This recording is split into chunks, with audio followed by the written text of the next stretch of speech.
मंजिल तो मिल ही जाएगी एक दिन, भटकते भटकते ही सही। मंजिल तो मिल ही जाएगी एक दिन, भटकते भटकते ही सही। अरे गुमराह तो वो लोग हैं जो घर से निकले ही नहीं।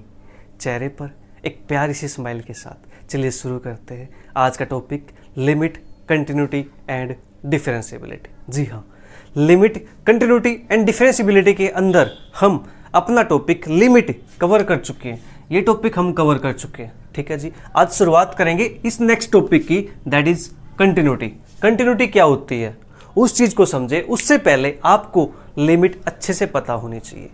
अगर आपने प्रीवियस वीडियो नहीं देखे हैं तो आप पहले उनको देख लीजिए, ठीक है जी, ताकि आपको कंटिन्यूटी समझने में कोई प्रॉब्लम ना आए।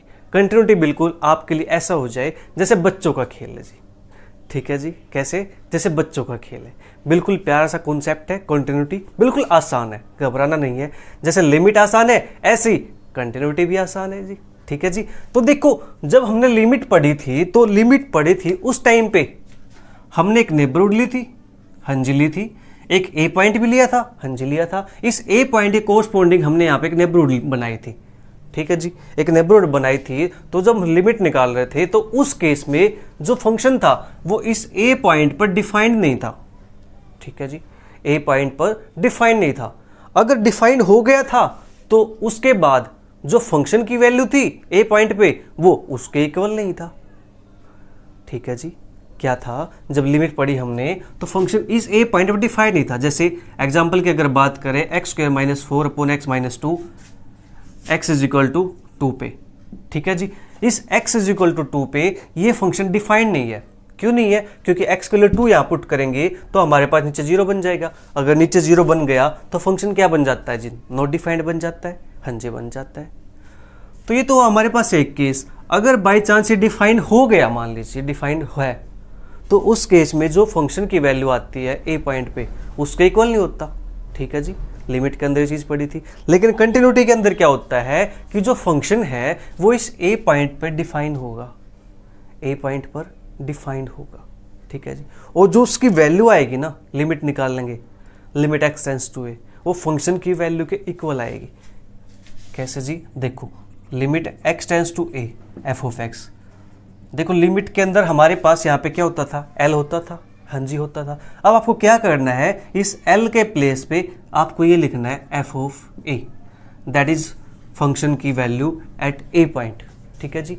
ए पॉइंट पर फंक्शन की वैल्यू और जो लिमिट है उसकी वैल्यू, अगर दोनों की वैल्यू इक्वल आ जाती है तो हम कहेंगे कि जो फंक्शन है वो फंक्शन कैसा है जी? कंटिन्यूअस फंक्शन है, ठीक है जी, कंटिन्यूअस फंक्शन है। आपने क्लास 12th के अंदर एक चीज़ पढ़ी होगी कि कंटिन्यूअस मतलब क्या था उसका। अगर आप कोई भी करो ड्रॉ करते हैं यहाँ से, ठीक है जी, ये करो क्या है कि आप बिना पेन उठाए ड्रॉ कर सकते हो।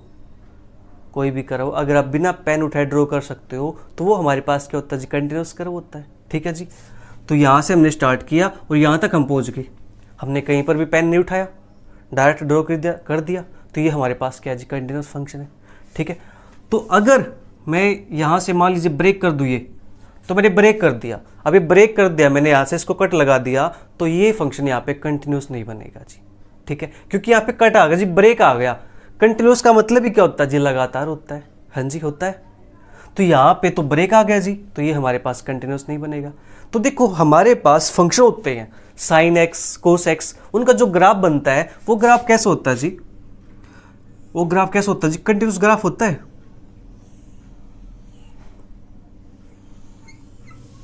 इस प्रकार से हमारे पास चलता जाता है, ठीक है जी। तो ये हमारे पास ग्राफ है एक फंक्शन का। किसका ग्राफ होगा? साइन का ग्राफ होगा या कोस का ग्राफ होगा? किसका ग्राफ होगा? ठीक है जी। तो यहाँ पे 0 है, ठीक है जी, और 0 पे वैल्यू क्या है जी? 0 वैल्यू है, ठीक है।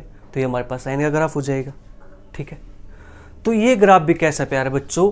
कंटिन्यूअस ग्राफ है। देखो हमने डॉट डॉट लगा दिया, चलो आगे, ठीक है, ये आगे भी चलता जा रहा है कंटिन्यूअस। तो ये हमारे पास एक वेव की फॉर्म में बन रहा है। तो ये ग्राफ कैसा है? हमारे पास कंटिन्यूअस ग्राफ है। मतलब क्या कहने का यहाँ पे कि अगर हम बिना पेन उठाए कोई कराओ या कोई ग्राफ ड्रॉ कर सकते हो तो वो कैसा होता है? कंटिन्यूअस होता है जी, ठीक है जी, वेरी गुड। चलो अच्छी बात है, समझ आ गया। अब देखो जो लिमिट थी उसके अंदर हम क्या यूज करते थे, डिलीटेड नेबरहुड, क्योंकि उसके अंदर इस ए पॉइंट फंक्शन डिफाइंड नहीं होता था। बट अब यहाँ पे हम जो कंटिन्यूटी पढ़ेंगे उसके अंदर हम क्या यूज करेंगे, वर्ड नेबरहुड। हाँ जी, वर्ड क्या यूज करेंगे, नेबरहुड। तो चलिए इसकी डेफिनेशन की बात कर लेते हैं। कंटिन्यूअस फंक्शन मैंने आपको समझा दिया, ठीक है। क्या यूज करेंगे यहाँ पे हम, कंटिन्यूअस फंक्शन। तो let f be a function defined in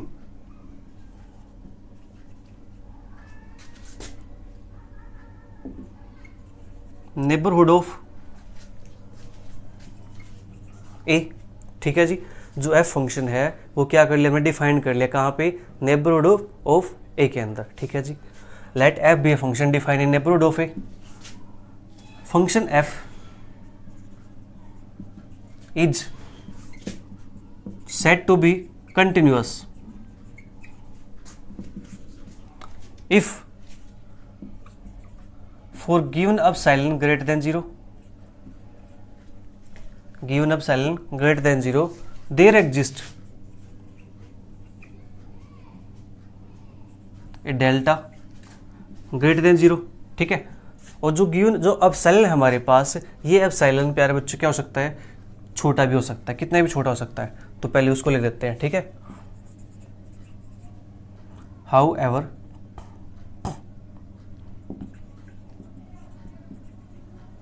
it may be small, ठीक है जी, ये स्मॉल भी हो सकता है। There exist a delta greater than 0, और ये डेल्टा किस पे डिपेंड करता है, डिपेंडिंग ऑन एप्सिलॉन, ठीक है जी। ये एप्सिलॉन पे डिपेंड करता है सच दैट, कैसे कि mod f of x minus के एल लेस देन एप्सिलॉन।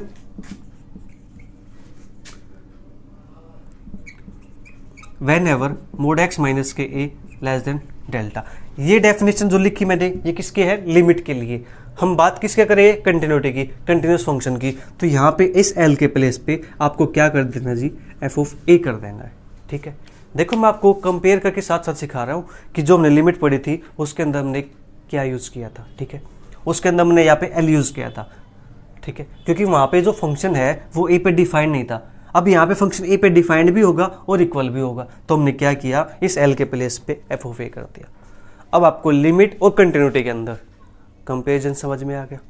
अगर आपसे कोई कभी पूछ ले तो आप बिल्कुल हेजिटेट नहीं करोगे, आप एकदम से बता पाओगे जो लिमिट ये होती है, कंटिन्यूटी ये होती है। आपको ये चीज़ें दिमाग में हमेशा के लिए फिट हो जाएंगी, ठीक है जी।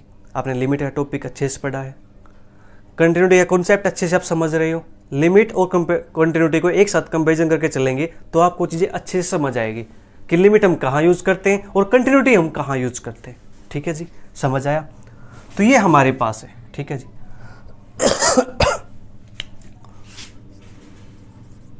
सिंस एफ इज, ये तो हमारे पास डेफिनेशन हो गई, ठीक है जी। तो since F is continuous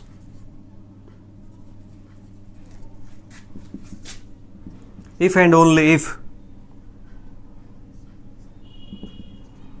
limit x tends to a negative f of x, limit x tends to a positive f of x is equal to f of a। अगर आपके पास ये कंडीशन सेटिस्फाई हो जाती है तो हम कहेंगे कि ये फंक्शन कंटिन्यूअस फंक्शन है, ठीक है जी। क्या, left hand limit, right hand limit और फंक्शन की वैल्यू, ये तीनों वैल्यू क्या हो जाए, इक्वल हो जाए। तो उस केस में हमारा जो फंक्शन है वो फंक्शन क्या हो जाता है जी, कंटिन्यूअस हो जाता है, ठीक है। समझ आया इतना? अच्छी बात है। तो जल्दी से इसको नोट कीजिए। इसके बाद हम थोड़े से 2 टॉपिक और करते हैं, इसके 1-2 पॉइंट कंटिन्यूटी के, उसके बाद हम बात करेंगे डिसकंटिन्यूटी की। अगर फंक्शन कंटिन्यूअस नहीं है तो क्या होगा, ठीक है जी।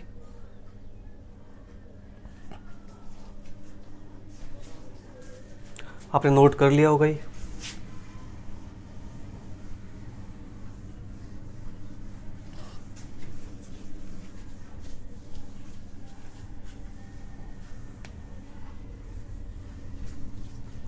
तो इसके बाद अगर हम ये कहना चाहे कि फंक्शन इस इंटरवल के अंदर, इस ओपन इंटरवल के अंदर कंटिन्यूअस है, तो कब कहेंगे हम कि फंक्शन इस ओपन इंटरवल के अंदर कंटिन्यूस है? इसके अंदर कहने के लिए function is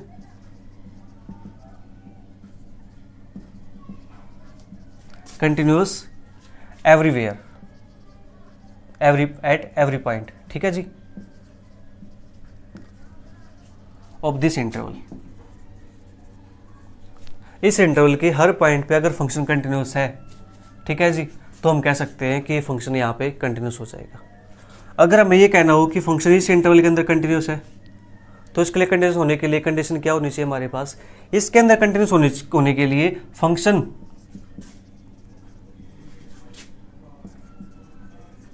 should be continuous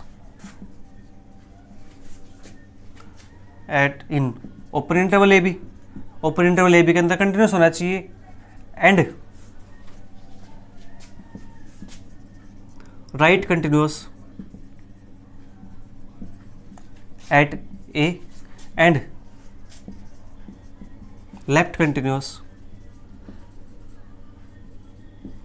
at b, ठीक है जी। तो यहाँ पे क्या है, राइट कंटिन्यूस तो ए पे होना चाहिए और लेफ्ट कंटिन्यूस बी पे होना चाहिए, and open interval a b के अंदर फंक्शन क्या होना चाहिए, कंटिन्यूस होना चाहिए।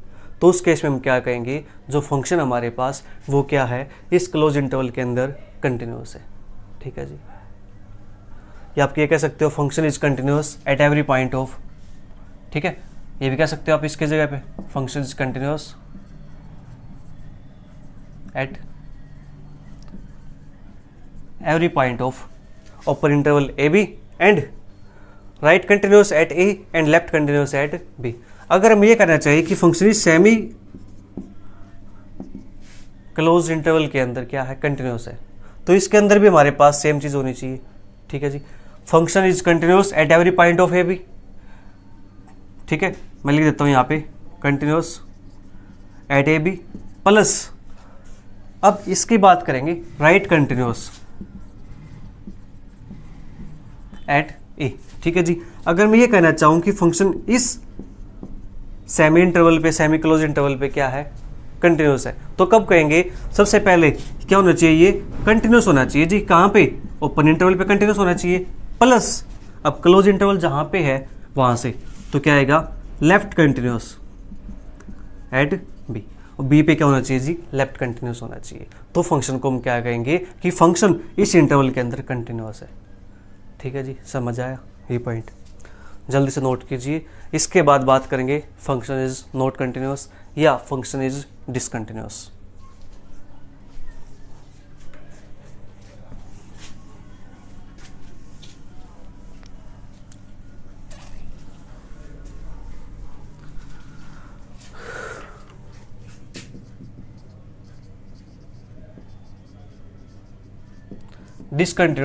डिसकंटिन्यूटी कब होती है? जब फंक्शन ए पॉइंट पर कंटिन्यूस नहीं होता, ठीक है।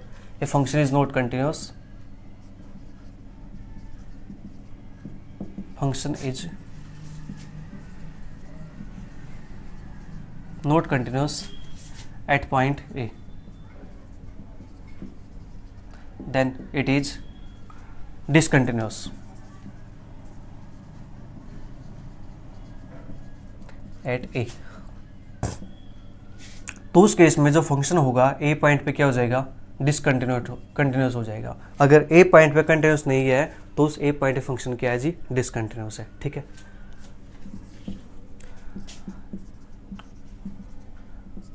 If a function is discontinuous at a single point, even if at discontinuous, even लिख देते हैं यहाँ पे, ठीक है, even if at a single point of interval, then it is discontinuous in that interval या एट दैट इंटरवल। अगर function हमारे पास इंटरवल के किसी एक सिंगल पॉइंट पर भी डिसकंटिन्यूस हो गया ना प्यारे बच्चों, तो उस केस में हम कहेंगे कि जो फंक्शन है वो उस पूरे इंटरवल पे क्या हो जाएगा जी, डिसकंटिन्यूस हो जाएगा, ठीक है, यानी उस इंटरवल के अंदर फंक्शन क्या हो जाएगा, डिसकंटिन्यूस हो जाएगा। हमें तो सिर्फ एक पॉइंट पकड़ना है इसका कि एक पॉइंट पे फेल हो गया ये तो पूरे उस पर फेल माना जाएगा। ये नहीं कि जैसे आप एग्जाम देते हैं कि आपने 10 क्वेश्चन करने थे तो आपने 9 क्वेश्चन किए, एक क्वेश्चन नहीं किया तो भी आप पास हो गए। लेकिन यहाँ पे क्या है, यहाँ पे जितने क्वेश्चन मिले ना सभी क्वेश्चन ठीक होने चाहिए जी, गलती नहीं होनी चाहिए, तो ही हम आपको पास करेंगे, अदरवाइज पास नहीं करेंगे। ठीक है जी, यहाँ पे ये कंडीशन है इसकी। ठीक है, अब इसके बाद आती है काइंड्स ऑफ डिसकंटिन्यूटी। तो डिसकंटिन्यूटी हमारे पास कितने टाइप की होती है?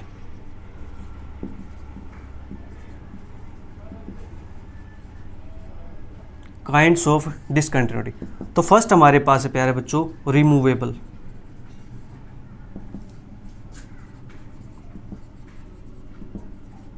Removable discontinuity. तो रिमूवेबल डिसकंटिन्यूटी हमारे पास क्या होती है, इसके अंदर जो फंक्शन की वैल्यू होती है ना, limit x tends to a f of x, ये एग्जिस्ट तो करती है बट ये एफ ऑफ ए के इक्वल नहीं होती। ठीक है जी, क्या है रिमूवेबल डिसकंटिन्यूटी के अंदर क्या है, जो लिमिट है ना x tends to a f of x, ये एग्जिस्ट तो करती है बट ये इसके इक्वल नहीं होती। ठीक है जी, इस टाइप की जब प्रॉब्लम आती है तो उस प्रॉब्लम को हम सोल्व कैसे करते हैं? जैसे देखो हमारे पास यही प्रॉब्लम थी, x square minus 4 upon x minus के 2 at x is equal to 2। तो इस एक्स इज इक्वल टू 2 पे तो फंक्शन डिफाइंड नहीं है, मतलब क्या इस 2 पे फंक्शन कंटिन्यूस तो है। ठीक है जी, लिमिट इसकी एग्जिस्ट तो करती है, लिमिट एग्जिस्ट करती है बट फंक्शन की वैल्यू के इक्वल नहीं है। तो उस केस में हम क्या करते हैं, यहाँ पे अगर हमारे पास 0/0 फॉर्म बन जाती है, क्या 0/0 फॉर्म और इन्फिनिटी बाई इन्फिनिटी फॉर्म, ठीक है, तो उस केस में हम क्या करते हैं, फंक्शन को रीडिफाइन करते हैं। रीडिफाइन मतलब इसका आइडेंटिटी यूज कर लेंगे यहाँ पे, तो x माइनस के 2 एक्स प्लस के 2 अपॉन एक्स माइनस 2, इसको कैंसिल आउट कर दो, फिर लिमिट पुट करो तो आंसर क्या आता है जी, 4 आता है। ठीक है, एक तो वे हमारे पास ये हो गया। सेकंड वे हम क्या यूज करते हैं, एल हॉस्पिटल रूल। तो एल हॉस्पिटल रूल क्या कहता है प्यारे बच्चों, कि अगर आपके पास जो फंक्शन है वो 0/0 फॉर्म बनता है या इन्फिनिटी बाई इन्फिनिटी फॉर्म बनता है लिमिट पुट करने के बाद, तो उस केस में आप क्या कर सकते हो, जो न्यूमरेटर है इसका डेरिवेटिव अलग से कर दो। कितना आएगा डेरिवेटिव इसका एक्स के रिस्पेक्ट में, 2x आएगा जी। जो नीचे डेनोमिनेटर है उसका डेरिवेटिव अलग से कर दो जिसका 1 आएगा। अब आप यहाँ पे लिमिट पुट कर दो, आपकी जो लिमिट थी, तो 2 जा 4, तो यहाँ से ही 4 आया, वहाँ से 4 आया। अब ये आपकी चॉइस है कि आप क्वेश्चन को सोल्व कैसे करना चाहोगे, इस वे से या इस वे से, जैसे आपको आसान लगे, जैसे आपको स्टेबल हो, जिसमें आप कंफर्ट हो, वैसे आप सोल्व कर सकते हो। ठीक है जी, मैंने आपको दोनों वे बता दिए। ओके, तो ये था हमारे पास रिमूवेबल डिसकंटिन्यूटी। ठीक है जी, जल्दी से नोट कीजिए इसको, रिमूवेबल डिसकंटिन्यूटी को। इसके बाद हमारे पास आएगी डिसकंटिन्यूटी ऑफ फर्स्ट काइंड, फिर second kind, mixed kind and अब हमारे पास और क्या आएगी, एक इनफाइनाइट कंटिन्यूटी डिसकंटिन्यूटी। तो रिमूवेबल डिसकंटिन्यूटी हमारे पास ये होगी कि लिमिट ये एग्जिस्ट तो करती है बट एफ ऑफ ए के इक्वल नहीं है। ठीक है जी, अब जो फर्स्ट काइंड है हमारे पास,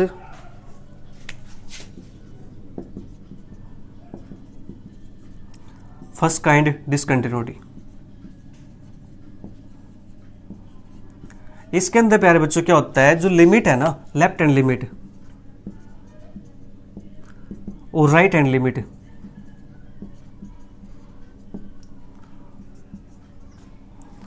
वो क्या है, वो एग्जिस्ट तो करती है जी बट आपस में इक्वल नहीं है। क्या एग्जिस्ट तो करती है बट आपस में इक्वल नहीं है, तो उस केस में क्या कहेंगे, discontinuity of first kind.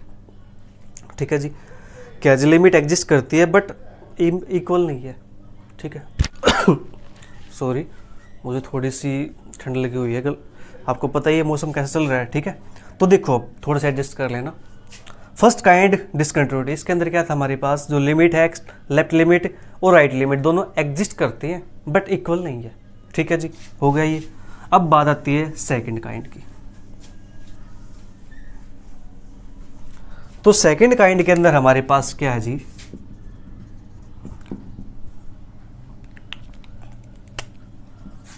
Limit x tends to a negative f of x और limit x tends to a positive f of x. Does not exist,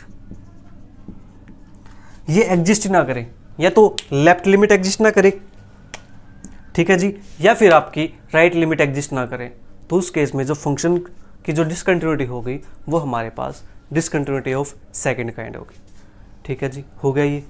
इसके बाद हमारे पास थर्ड टाइप है, ये थर्ड होगी, ठीक है, रिमूवेबल फर्स्ट सेकंड थर्ड, और ये हमारे पास है मिक्स्ड काइंड। मिक्स काइंड के अंदर हमारे पास क्या होता है, इसके अंदर होता है डिसकंटिन्यूटी एक साइड से, तो डिसकंटिन्यूटी हमारे पास ऑन वन साइड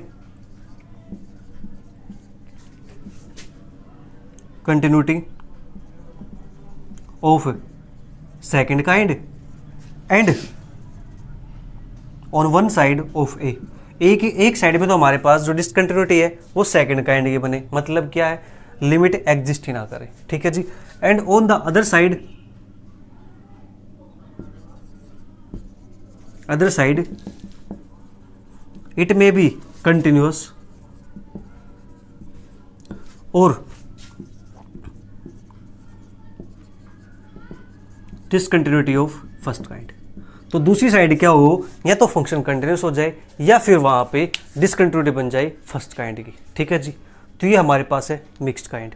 अब इसके बाद एक काइंड और रहता है हमारे पास, दैट इज इनफाइनाइट डिसकंटिन्यूटी।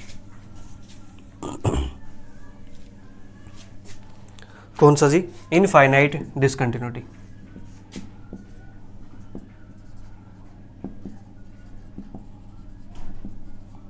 इसके अंदर क्या होता है हमारे पास, जो लिमिट है x tends to a negative f of x और limit x tends to a positive f of x have infinitely large value. तो इसके अंदर जो वैल्यू आती है वो इनफाइनाइटली लार्ज वैल्यू आती है, बहुत बड़ी वैल्यू आती है, इनफाइनाइट टाइप की वैल्यू आती है हमारे पास। तो उस केस में जो डिसकंटिन्यूटी बनेगी वो क्या बनेगी जी, इनफाइनाइट डिसकंटिन्यूटी, ठीक है जी। ये हो गया हमारे पास। अब इसके बाद आता है बात अलजेब्रा ऑफ कंटिन्यूटी या अलजेब्रा ऑफ कंटिन्यूअस फंक्शन। वो हमारे पास क्या होता है,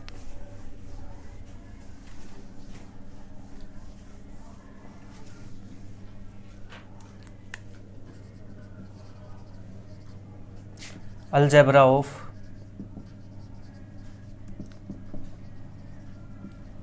कंटिन्यूअस फंक्शन। तो इस केस में क्या है, इफ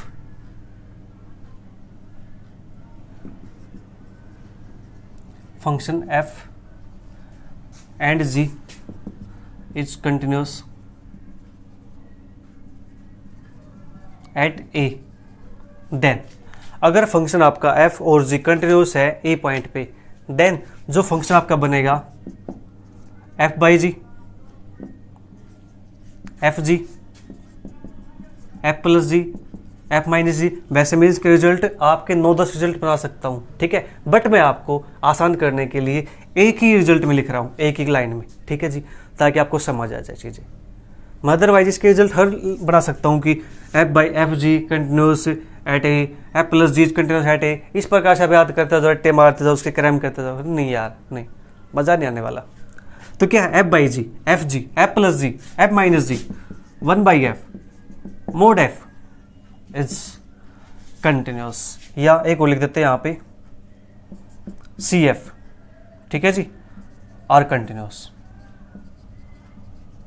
एट ए पॉइंट पे, ठीक है जी, वेयर। अब एक कंडीशन लिख देते हैं यहाँ पे, जो जी है इस केस में और इस केस में, ठीक है जी, क्या होना चाहिए, F and G not equal to 0।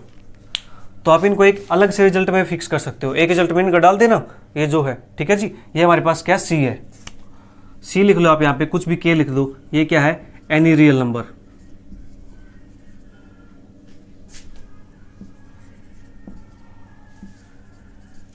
समझ गए ना आप, क्या है, एनी रियल नंबर, ठीक है जी। एफ जी और एफ यहाँ पे नॉट डिफाइंड नहीं होना चाहिए, मतलब 0 नहीं बढ़ना चाहिए नीचे। तो ये सभी के सभी क्या हो जाएंगे, कंटिन्यूस हो जाएंगे ए पॉइंट पे, ठीक है जी। उसके बाद रिजल्ट आपको पता ही होता है कि जो कांस्टेंट फंक्शन होते हैं वो कंटिन्यूस होते हैं रियल नंबर पे। कौन से कांस्टेंट फंक्शन, जैसे 2, 3, 7 इस प्रकार से। और जो पोलिनोमियल फंक्शन होते हैं वो भी क्या होते हैं प्यारे बच्चों, कंटिन्यूस होते हैं रियल नंबर पे। ठीक है जी, ये अपने क्लास 11-12 के अंदर पढ़ा हुआ था, वही चीज़ें। ठीक है, वो चीज़ें वही है, थोड़ा सा बस आगे लेवल एक्सटेंड हो जाता है, स्टेप थोड़ा सा बढ़ जाता है। जैसे आपका स्टेप है, आप 12th क्लास से कॉलेज के अंदर आए हो तो एक स्टेप इंक्रीज़ किया ना आपने, एक स्टेप आगे आए हो ना। तो इसी प्रकार से टॉपिक वही रहते हैं बट स्टेप हमारे बढ़ते जाते हैं। ठीक है जी, तो ये था हमारा कंटिन्यूटी का इंट्रोडक्शन पार्ट। तो जो एक्सरसाइज है वो करेंगे हम नेक्स्ट क्लास के अंदर। तब तक वीडियो को एंजॉय करो। वीडियो कैसी लगी नीचे कमेंट बॉक्स में ज़रूर बताएं। मिलेंगे जल्दी नेक्स्ट वीडियो के साथ। तब तक के लिए bye bye, take care, see you, thank you for watching.